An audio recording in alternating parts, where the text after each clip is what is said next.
l'évaluation de la situation sécuritaire du Mali. L'armée malienne de 2025 n'a rien à voir avec celle de 2020 et cela grâce à l'engagement du président de la transition, chef suprême des armées, le général d'armée Assimi Goïta, qui a doté notre outil de défense d'équipement.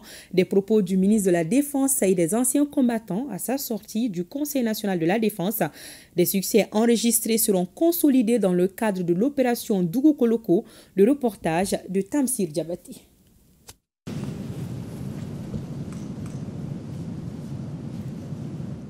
Le Conseil supérieur de la défense nationale se tient dans un contexte géopolitique et sécuritaire particulier. Et face à ces défis du moment, le maître mot est et demeure la défense de la patrie, quel que soit le prix. Justement, le premier acte de cette session du Conseil supérieur de la défense est le recueillement à la mémoire de ceux qui ont sacrifié leur vie pour la patrie.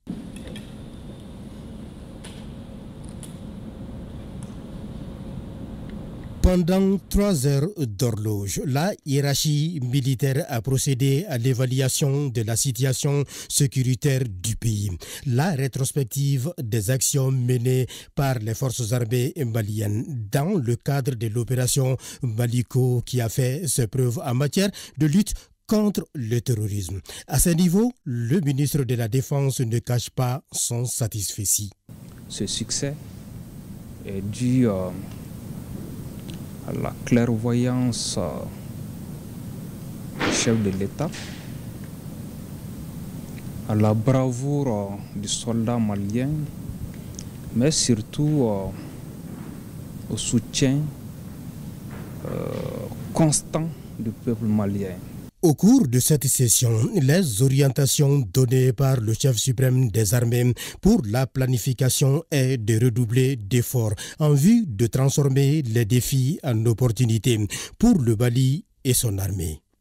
En donnant ces orientations pour les planifications futures, le chef suprême des armées nous a appelé à faire honneur au sacrifice de ce vaillant peuple en redoublant d'efforts pour continuer le processus de consolidation d'une armée puissante,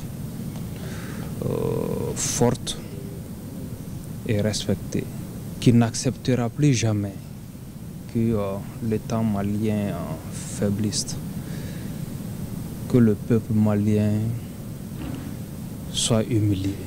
Et si l'opération Maliko a montré ses preuves en matière de défense, Dougou-Koloko, dévoilé au cours de ce Conseil supérieur de la défense nationale, fera aussi tâche d'huile, à en croire le chef d'état-major général des armées.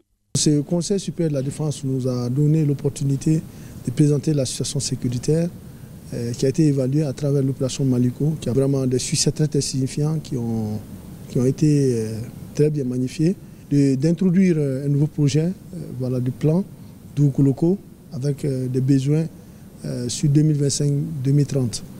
Donc à l'issue de ce conseil, nous avons vraiment constaté que le politique a eu une attention particulière à ce que nous avons présenté en termes de bilan et en termes de perspectives. Le dernier Conseil supérieur de la défense, toutes les ressources qui ont été allouées aux forces armées et de sécurité, ce qui nous a permis de reprendre l'initiative sur le terrain, rapidement, conformément à la phase 1 du plan Maliko, et de réoccuper pratiquement, nous redéployer sur le terrain les défis qui étaient liés au départ des forces internationales, minimiser ces défis, et aujourd'hui concrétiser le redéploiement de l'administration, de l'autorité de l'État sur pratiquement toute la partie nord du pays et l'ensemble du territoire national. Donc pour ce Conseil supérieur de la défense qui vient d'être tenu aussi, les besoins qui ont été exprimés dans le cadre de Dougou-Koloko nous permettront de poursuivre les œuvres de redéploiement des forces armées maliennes sur l'ensemble du territoire, favoriser un environnement favorable au retour de l'administration. Certes, il y a des acquis en matière de défense et de sécurité, mais beaucoup reste à faire. Et pour ce faire, aucun sacrifice n'est de trop quand il s'agit du Mali. Nous sommes conscients Les défis qui nous attendent sont liés à l'immensité du territoire national et la défense des frontières du pays. Et au nom du chef de l'État, le général d'armée Assimi Goïta, le ministre de la Défense et le chef d'État-major ont tenu à saluer l'engagement du peuple aux côtés de son armée, à tout moment et à tout prix. L'armée malienne en 2025, c'est une armée des grands défis qui se veut offensive face aux adversités. Et le ministre de la Défense est, on ne peut plus clair. L'armée malienne de 2025 n'a rien à voir avec celle de 2020, grâce à un effort en montée en puissance sans précédent dans notre histoire. L'adversité, qu'elle soit interne ou externe, n'est qu'une source supplémentaire de motivation pour l'armée malienne. Ceux qui pensent nous intimider et nous déstabiliser se trompent lourdement.